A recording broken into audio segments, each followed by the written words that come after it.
Your side tonight with a recall alert that could impact your child's safety. Approximately 54,000 Thomas-built school buses voluntarily recalled. The company says some seats on those buses failed to pass knee foam impact tests.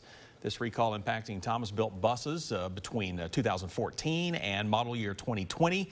We reached out to several school districts in our region about the recall. Jefferson and Anderson County schools telling us they checked and are not impacted by the recall. Monroe County schools and Sevier County schools telling us a small number of their buses are impacted, but contractors are working now to fix the problem.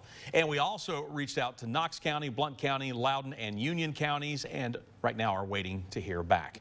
We should point out the parent company has said it will install additional padding for seats in affected buses, and the school systems will be reimbursed for the costs.